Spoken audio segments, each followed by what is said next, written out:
It's how things go from 100 to 0 in a twinkling of an eye. You close your eyes and open it. Like film, your life is changed forever.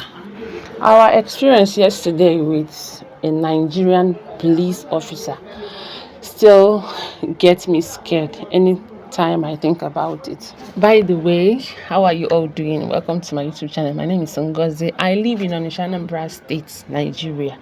So today is Thursday, the 30th of May, 2024, and today is Biafra Day. So yesterday being the 29th, Wednesday, we went to market and we got the news that today is going to be a sit at home.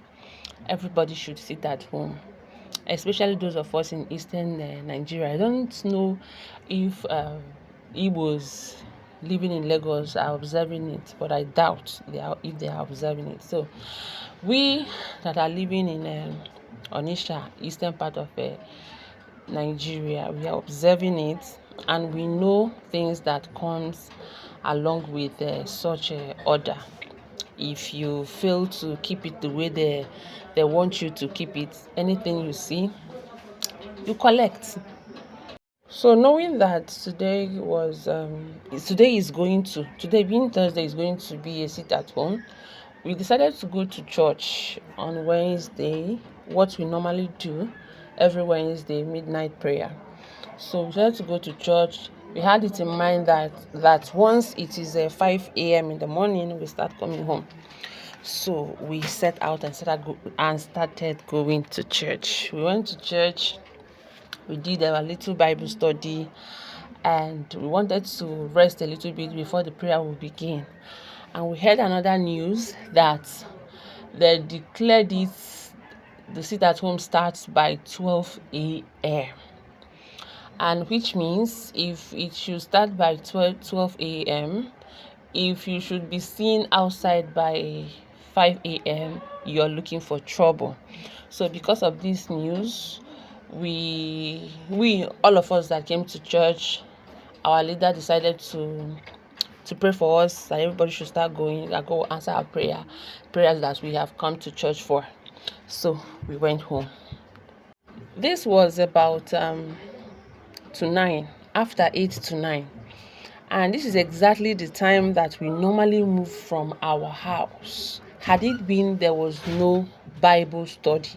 So we normally leave our house after 8, sometimes to 9. So the prayer will start by 10 p.m. to 12 a.m.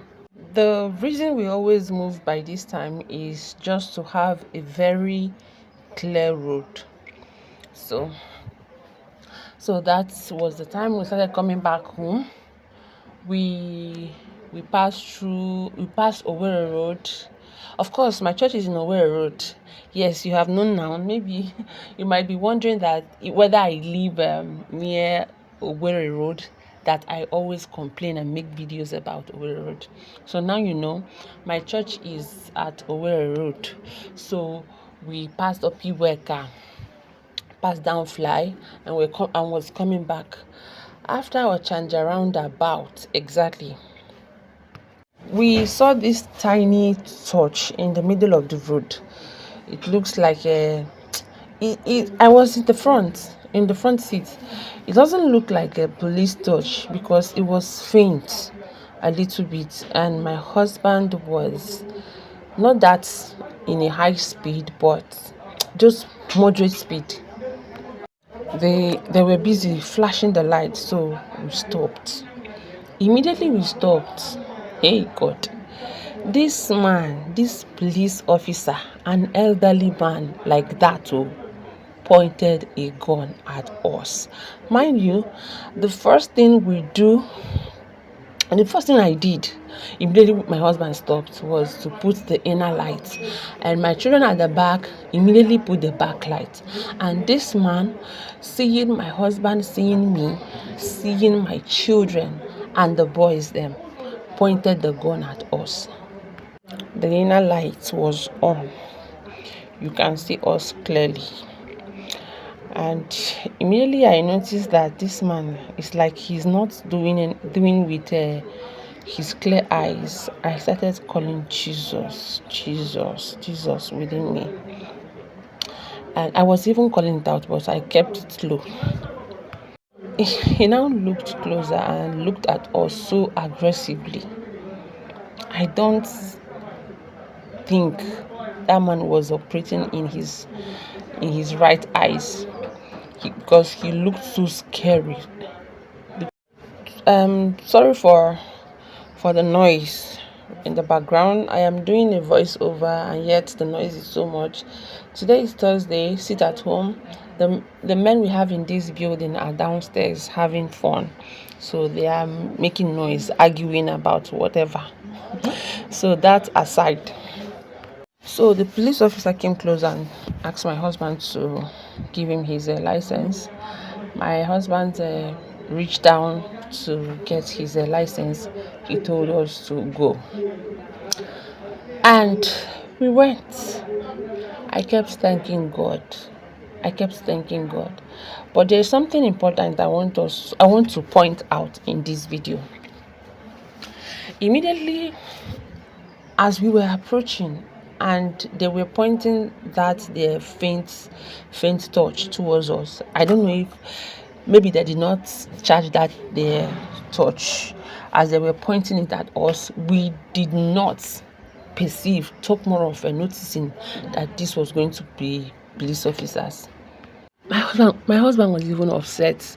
Who are these people pointing at this type of torch at us? Who are they? Let them just leave the road, let him pass. Immediately we came closer. We saw that it was police. He now stopped. I was just imagining if my husband got upset, what could have happened. And I just want to use it to tell us what we know, or remind us about what we know. No matter how upset you are, do not engage in an argument with a Nigerian police officer. No matter how much you are in your rights, calm down. Leave them to be in the right and you in the wrong. In this sense, you will be apologizing without having done anything. Because once we stopped and put on our inner lights, because that's the rule, anytime I'm going out with my husband, or anytime we are out at night, once we approach any police checking point or army checkpoint, the first thing we do is to put on our inner lights, so without even waiting for them to ask us. So it is just a norm. Even my children are used to it without even told. Once we stop at any checkpoint, I'll put on the one in front, and they will just quickly as you can think of, and put on the one at the back. The kind of good evening that we all give out to this man. Oh God, we were so calm. I was rubbing my two hands as he pointed the gun at us. Oga, please. Like what?